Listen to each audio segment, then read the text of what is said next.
All right, well, this next segment is focused on inspire women in STEM from a young age. And I just have to personally say this is something I'm very passionate about, being in the tech space since I started coding when I was about 12, 13 years old. And it's a question I get asked a lot. How do we inspire that next generation? And I'm adamant about always saying, don't tell girls to go into STEM, show them what they can do in STEM. If somebody said to me when I was 16, 17 years old to go into IT or coding, my eyes would have probably glazed over. Like, what does that even mean? If we show our youth that we can build and create a new app, or if they think that Mars rover is neat, that they could help build it, or if they love gaming, how about making their own favorite video game? Showing them examples of what they are doing. I see it all the time. Their eyes light up and this light bulb goes off. So with that, let's expand upon that and go back to New York City, because in this next session, we're going to feature several senior leaders whose organizations specialize in learning and advancement. They're going to discuss what is needed to inspire that next generation of women to pursue and thrive in STEM. Our host for this panel is Pawan Verma, MetLife's Chief Information Officer. And in his role, he oversees a team of more than 11,000 technologists and has responsibility for leading software development, digital customer experience, technology strategy, architecture, and shared technology platforms to drive remarkable customer experiences that differentiate MetLife. He sees technology solutions through the eyes of customers, recognizing the need to balance high tech and human touch to enable commercial success. So let's learn how to inspire women in STEM from a young age. Good morning, Pawan. Over to you. Thank you and welcome. We talked this morning a lot about data, so just a couple of other highlights from our own study. As we looked at our 22 MetLife's own study, the three key facts when I read it came in the forefront. First is how much our employees and team members are paying attention to socioeconomic challenges that we have and how STEM can help solve those socioeconomic changes. Second, the challenge, how much gap that we have when it comes to pipeline and how that pipeline is so not rich. And third, which I found really interesting being a technologist, is how hard we are making for our own kids. I have a 12-year-old daughter, and she codes as well, so it's very personal for me. So how hard we are making as technology leader for young minds to come and join STEM. Technology terms, we use big jargons, and that just creates barrier for them to come and join. So I'm so excited to have this panel because three of you are creating platform which is really focused on how we bring that diversity of thinking as well as young girls in the STEM. So we have three of us. So I'll introduce the panel. Tarika. Tarika is focused on Girls Who Code CEO. We have Bertina. She is the CEO of NPower. And we have Forrest, who is INROADS CEO. So I'll start with you, Bertina. NPower's mission is to advance equity in the tech industry. And you've also committed to helping young minds and young adults break social and economic mobility barrier. Help the audience understand what is the mission of the organization and how you're creating the platform to bring more people in that forum. Well, Pawan, thank you so much for that question. And thank you for the invitation to be here today. What an astonishing conference. And congratulations on bringing together so many powerful voices to talk about these issues. So the mission of NPower, we're a national nonprofit really committed to racial and gender equity in technology. And we do that by providing free technology training, largely to young adults and to veterans in a range of technology skills, in addition to leadership development, social services support, and importantly, connecting these individuals who graduate from our program with industry-recognized certifications into jobs, and jobs with economic mobility. And one of the things that we have found in our work over the past 10 years in particular is that we were finding women were not coming to NPower. In fact, in 2016, only 20% of our students were women, and even fewer of that women of color. And so one of the things that we know to be true, and this was advanced, I think, in the data from the MetLife TTX study, is that for women to be inspired, young girls to be inspired to go into tech, they want to see people like them in roles. So part of the first step is, well, let's get women in those roles who then in turn can inspire young women. So to that end, we launched an initiative called Command Shift. And by turning the dial with purpose and intentionality, we heard Ellen talk a little bit about that earlier today, we've been able to move that 20% number to this year 38% of our students are young women of color. We still have a lot of work to do, but with this coalition, which we're grateful that, Tarika and Girls Who Code are a part of the Command Shift Coalition, that we're able to galvanize corporate leaders, including MetLife, and many other nonprofit and government leaders to make change happen so that we can inspire young women to think differently about their careers. That's great. That's great. Tarika, let me bring you in. You started yourself, your career as educator, and you have continued that with Girls Who Code and how you're creating career pathways. And as we are connecting a couple of days back, how you're creating that inspiration from early age, 8th grade, 9th grade, 10th grade, and how you're making sure that that inspiration starts from the beginning, so they go to the college with that mindset to go in the STEM. Would you share with the group your Girls Who Code's mission and how you are helping come to that forum early on so that they continue with that career journey? Thank you so much, Pawan, and we are beyond excited. Pawan is a new board member at Girls Who Code. I have to give that shout out, and I believe this is, I think we actually saw each other 3 times this week, and I was like, yes, he's joined the board, and we are besties. You don't know this yet, but we are best friends. So as you mentioned really briefly, I come to this space first and foremost as an educator. When I had a chance to work at the New York City Department of Education, I had the good fortune of leading a team that was responsible for designing and launching the first ever high school in New York City focused on software engineering. It was going to be a part of the then mayor's plan to make New York City a tech hub, but it was also going to be potentially what we call a quote unquote screen school, which would mean that kids would have to test in order to be accepted. And as an educator, I knew that relying solely on test scores would put kids of color at a disadvantage. And there are all kinds of reasons for that. Poverty, disinvestment in low-income neighborhoods, racial bias in testing. So even though I knew it risked turning off key stakeholders, I fought against screening and rallied support to open that school to any kid in the city interested in learning programming. And I'm really happy, fast forward, to say that today, any kid in New York City interested in learning computer science can apply to the Academy for Software Engineering. And for the kids who are there, 95% of them are graduating on time. Helping to get that school off the ground was one of my proudest accomplishments as an educator. But it was also a critical lesson on how important it is to always exist at the intersection of bravery and opportunity, and to disrupt the status quo whenever possible. For us at Girls Who Code, we have a laser-like focus on making sure that we close the gender gap in new entry-level tech jobs by 2030. For us, it's all about leveling that playing field so the most marginalized students have a seat at the table. The work that Bertina's doing, that Forrest's doing, all of this is making sure that we disrupt the statistics that we have come to accept right now, which is that women make up only 26% of the computing workforce.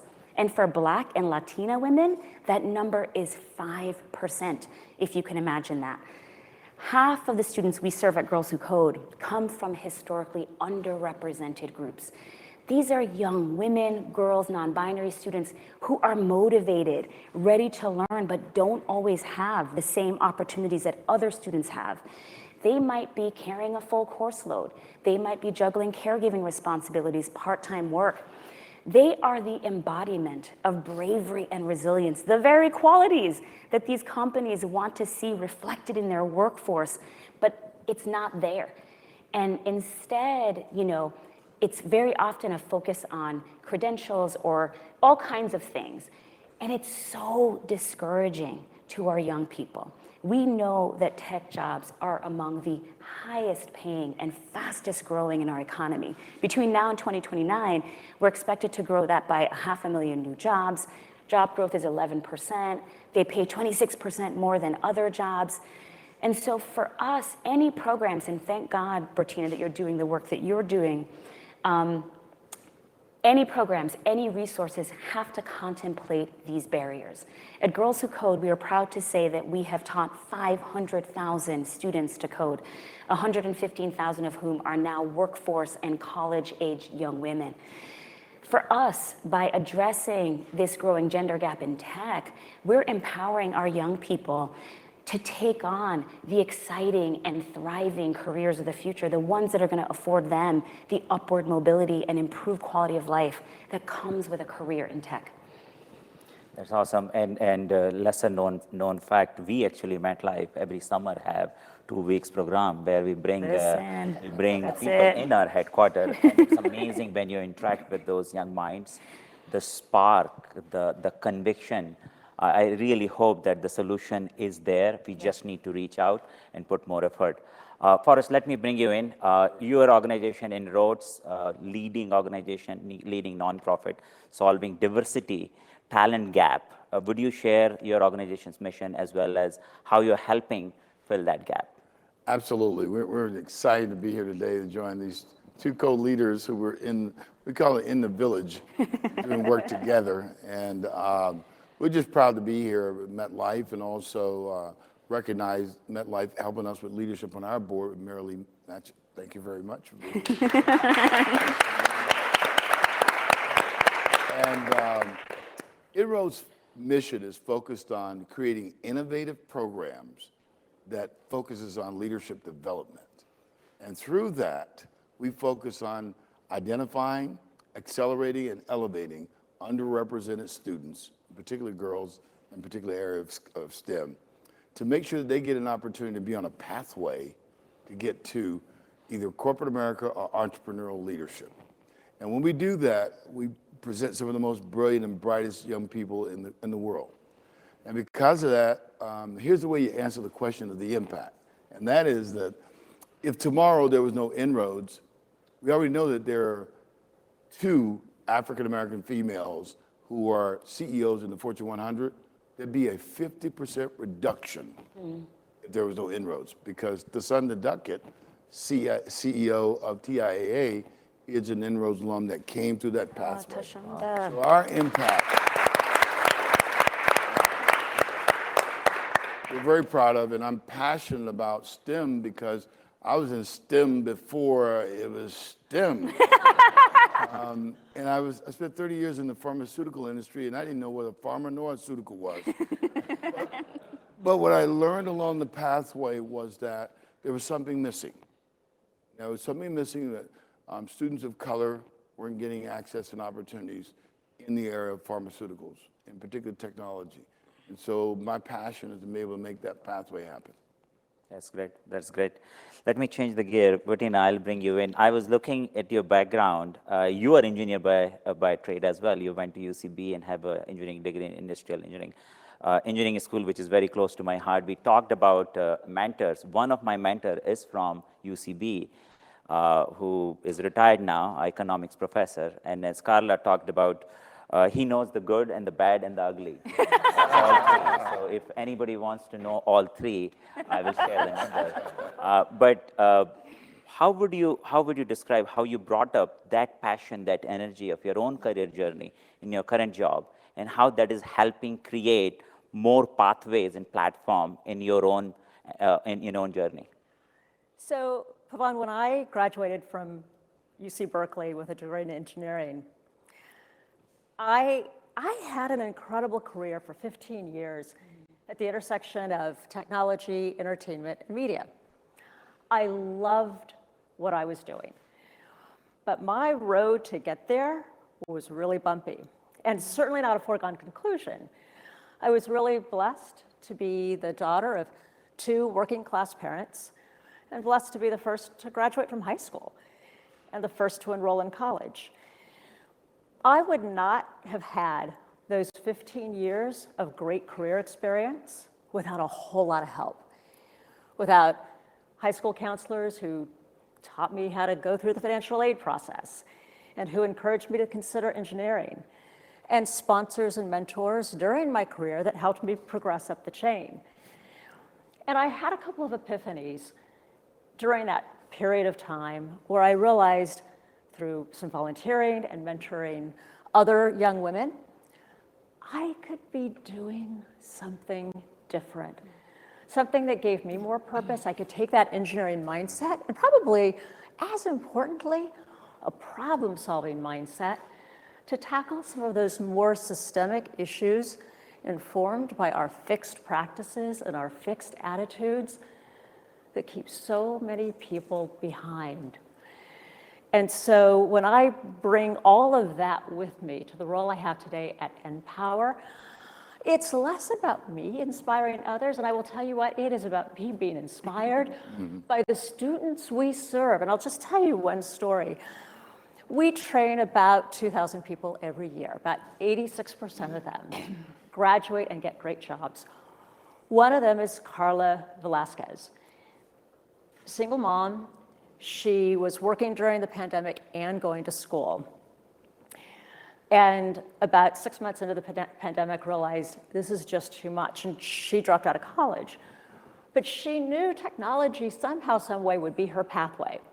And through a friend, she heard about NPower and went through our 16-week program, performed incredibly well. She is now a technologist at CyberCore Technologies, and within her first year of working there, got a 40% bump from her starting salary. And importantly, she is now on a trajectory where she is going to have a very different life outcome for herself, for her child.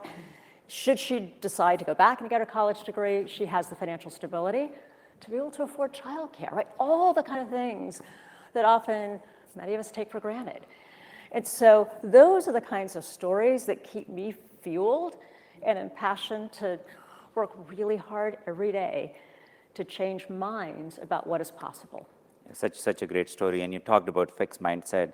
If I connect that with what you shared, Tarika, and we heard this morning as well, the test example, wherein if you have that mindset, and if you need to give tests to come to learn, in some places that just like if I need to pass first to go to learn, how much learning we have to do. Yeah. So that's really fascinating. Let me bring you in. If I look at your background, Tarika, you are an educator all along. Yes. So how you bring that energy and that always giving attitude in your current role, and how you're using that passion to create the platform for young minds to come and join. Yeah, I mean, gosh, Bertina, when you talked about the first in your family to graduate from high school, my grandmother actually, so I'm Jamaican, big up if anyone in the audience is also Jamaican. Yeah. What's up, big up. Yeah, big up. I always have to do that. I actually spoke somewhere recently, and I kid you not, I was in, it was the Connecticut Business Industry Association, and why you need this fun fact, I don't know, but I'm gonna tell it to you. And I believe it was in Hartford, and I give this speech, and it turns out, I then have a group of students that are my favorite. I'm talking to, they're from Ready CT, let me shout them out, they're fantastic. Half of them are Jamaican. And I'm saying to myself, what a guan yaso? How is this happening? So anyway, I digress. When given a chance to talk about Jamaica, I kind of go a little too far. But my grandmother ended up pretty much dropping out at the equivalent of 6th grade after her mom died. She had to help her dad raise her 7 siblings. She worked on the family farm. And so I think, Pawan, your question, I've always been in education, but the notion that I could have a grandmother who basically only had a 6th grade education, and I sit before you with a PhD in teaching and learning, and as CEO of an organization that's one of the largest girls organizations on the planet, is profound. And it's everything that Forrest does, that Bertina does, that we're doing at Girls Who Code, where you recognize that our young people need to see themselves in everything we do. And so every time I have the opportunity to talk, I actually do talk about my background, because very often that young person's looking at you like you're magical, or like, how did you get there? And how are you even speaking to me right now? Aren't you scared? Like all these different questions. Right. And after I spoke at this event, half the questions were like, how did you navigate being Jamaican and American? I find that the culture, how do you do that? Who do I talk to next? Basic things. So for me, that first gen-ish kind of culture that enveloped me and, was a part of my mom she went to Columbia University, and that was like a huge thing. That through line of education being deeply empowering and transformative is always the bedrock of what I bring to any conversation and how I sort of think about our work as an organization and how I, sort of just propel everything forward. Does that answer your question, Yeah, Pawan? it does. Okay. And as well as all the story about Jamaica. That's awesome. That's awesome. I think you said something which is, before I go to the next question, what we see, we start to do that from early childhood. That's right. I have seen in my own family, growing up, my father looked up to a lot of females, my aunt, my grandmother, and somehow I still believe today that most of the big decisions in our family are made by the household head, which is my mom, my grandmother. So somehow that's how you learn, and that carries on with you. So even here, my 12-year-old daughter, there are things, and she's like, why are you asking me that? I'm like, yeah, I don't know why I'm asking you, but that's how I'm taught. So it's just profound that what you see, that start to become your behavior.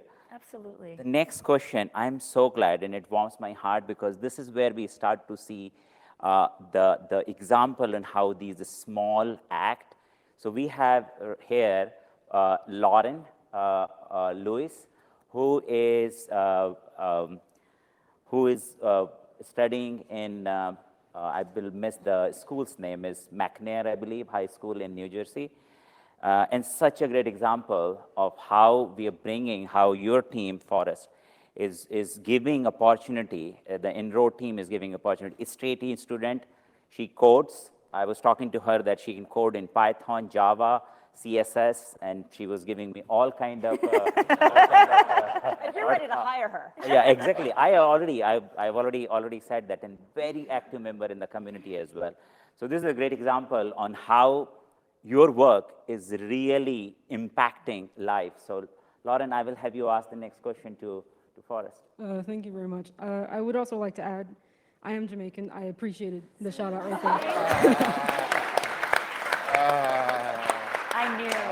I knew I was meant to say that. I knew I was meant to say that. Okay, so thank you for the opportunity to attend this conference. These past 2 days, I've learned so much. It's been just such a great experience. And the only thing I wish some of my peers could have joined me, but they had a math test. So. Okay, I was born into a world that was full of technology. And as I learned more about the world around me, I was amazed at how technology worked. You have something as small as an iPhone, and it holds more information than any library. Heck, it holds more information than my mom, and she knows everything.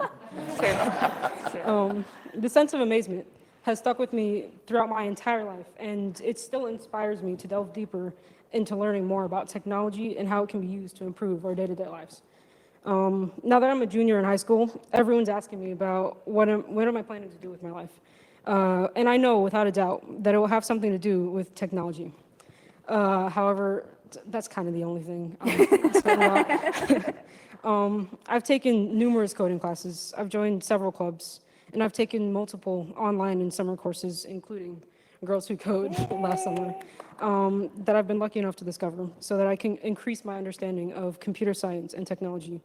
However, I find that with every class I take and with every club I join, I still haven't really found my computer science hero.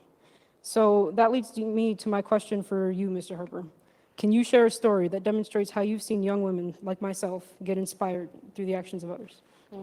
First of all, I'm swelling up with pride to see you, Lauren. Thank you so much. And by the way, at Village I talked about, each one of our organizations touches Lauren.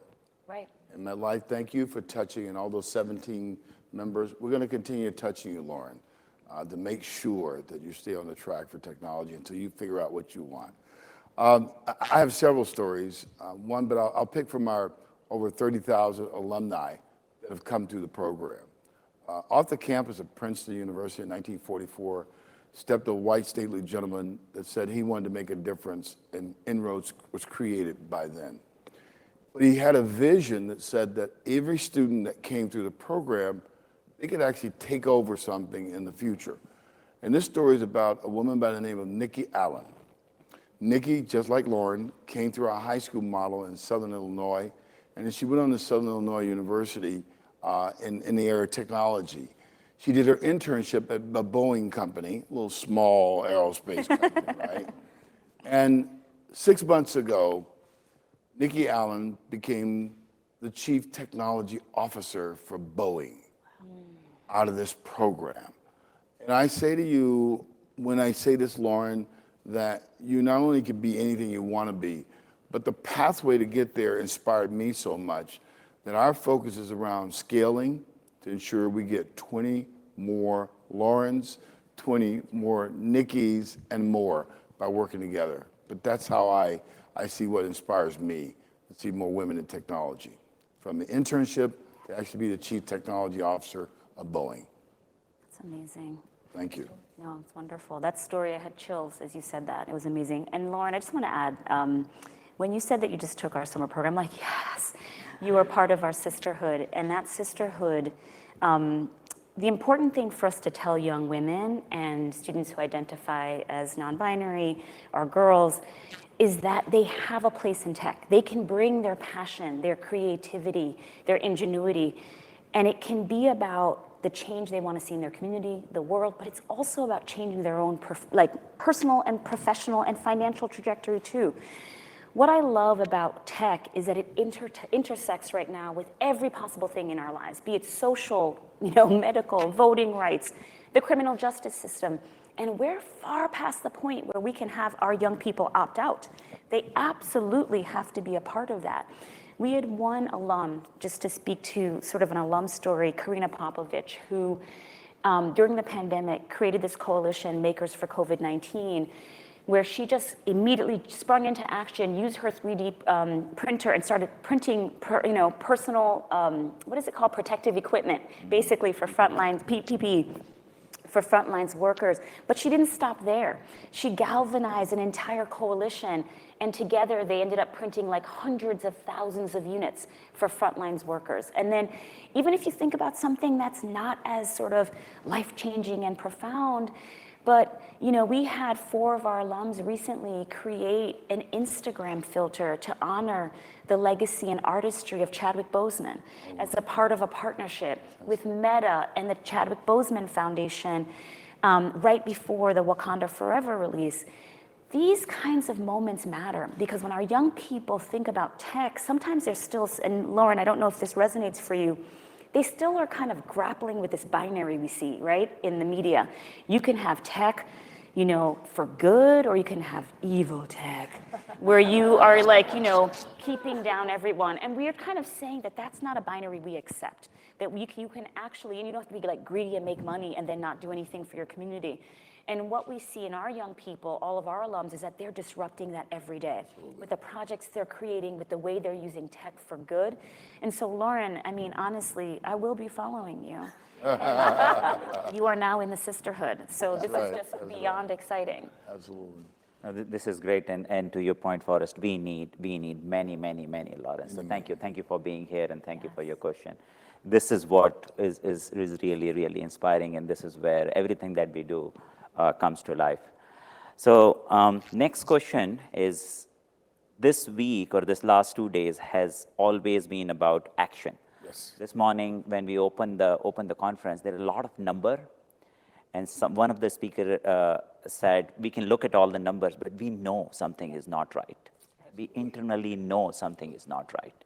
And we owe it to our kids. I want to look up to my 12-year-old daughter when she's 20 and say, I did whatever I could in my power to make sure that the world is a better place for you. So for our listener, I'll start with you, Tarika. What can our listener get started to make this equity really work from today?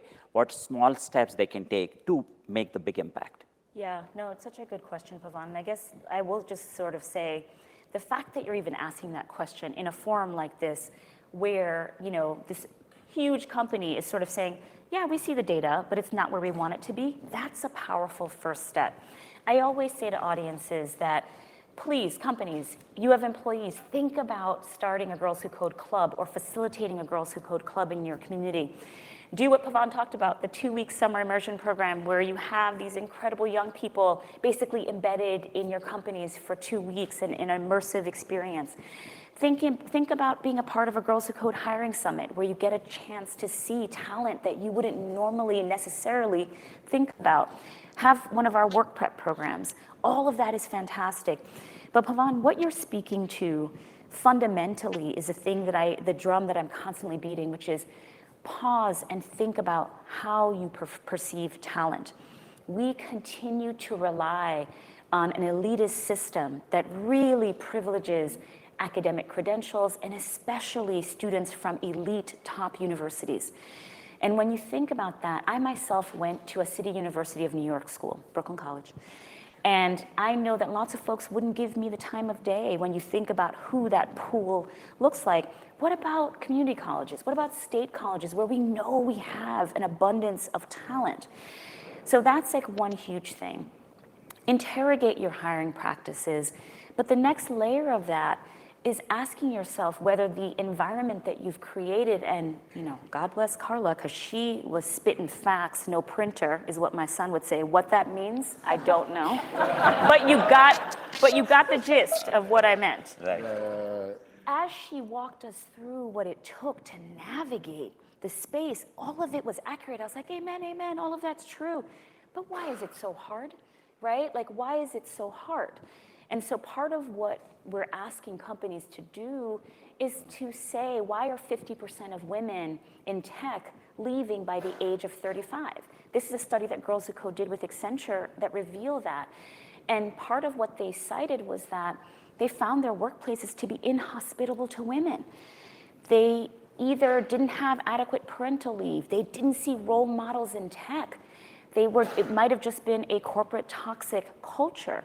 We also found that if we could make our workplaces more welcoming and hospitable, we could increase the number of women in tech by 3 million. So when you see that kind of data, it means that we have to do the hard work of kind of asking, is this place actually hospitable to young people of color? Okay, let's get excited. We're bringing them in, right? Now what? Are you creating a community of support? Are you thinking about leadership opportunities and a trajectory and all the things? I forget what it's, so it's sponsor, mentor, and then what was the third? Advisor. Advisor. I was like, paying ally? attention. You heard Pawan, he was like, you weren't paying attention, is what he basically, that's what he basically suggested.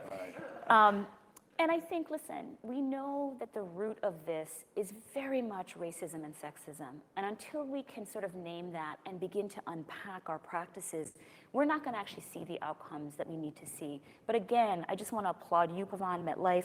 The fact that you're creating a community and a culture where these conversations are happening is absolutely the critical step. That's great. That's great. Bertina, what Well would you said. add? Well said. Well, look, I think there's so much that Tarika just mentioned around what employers can do to think differently that I am wholeheartedly supportive of. And I think at the root, it really requires unwavering commitment, fearlessness, and courage. Because these issues sometimes can be really hard to talk about. Carla talked a little bit about non-confrontational cultures, right? That just permeates almost every work environment. We are wired to avoid confrontation. But the fact that this is as safe a space as we're going to have to be very open and candid is a really important first step. And I know that sometimes we can get really wrapped up on the facts and the data, but the facts and the data are really important because if we don't set those baselines, we can't have accountability. Until we can have accountability, it won't be a business imperative. Right. We are just missing out on so much talent when less than 5% of the technology workforce are women of color. Oh my goodness, think about what we could do and become and the changes we can make if we tap into a diverse point of view and a different perspective. So, look, I think the research that you did is profound. There's a study that we did 2 years ago called Breaking Through, Rising Up, which documents some of the specific barriers that women of color in particular are facing around lack of flexibility, childcare issues, imposter syndrome. And I would just encourage, if you have the opportunity to take a look at that, to visit the Command Shift website. But get engaged, ask questions, get to understand your colleagues and what their point of view is, because that will help inform how you show up. And questions that you choose to ask to help your fellow colleagues get to where they want to do will also help you.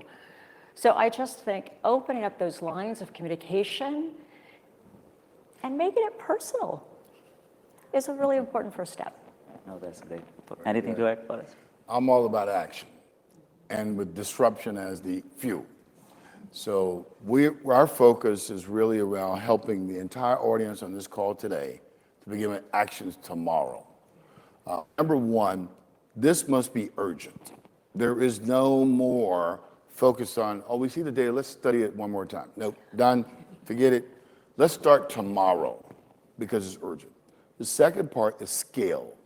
We must scale the current state in the pipeline and in the middle and at the top so that we'll have enough women in tech to be able to make it happen. Third, don't be afraid as an organization. I love the thought around what MetLife has really convened with these 17 organizations. We're willing to work with you to convene a focus just on actions. And so that's why INROADS is focused in on joining a focus around doubling and tripling the number of young girls going into tech, period. And one specific area is girls of color. To that end, that's why today we've joined Serena Williams, who just left here a little bit ago, right? In a program called Black Brilliant Minds, where she's focusing on getting the technology students, particularly Black, to practice more when they go through their interviews. And check it out. Just go to that website, you'll see it. But one more step on actions. Don't be afraid to take your priority and involve the other priorities of the other organizations to say, let's move 1,000 girls a month, a week, a day. Let's come up with that action item. Put a milestone in it. Jamie Dimon, 4 years ago, said he was going to make a difference in blacks on Wall Street. He put out a number. He put they were going to hire 4,000 blacks at the managing director level above. 3 months ago, they hit that number. That's awesome. We should not be afraid to put a number out there and go after that number as a part of the action. So for me, I like to be disruptive, and so if that makes you uncomfortable, that's okay. This has been a great conversation. I'll sum up with critiquing is easy, creating is hard. Let's create it. Thank you. Thank you. You're welcome. Thank you.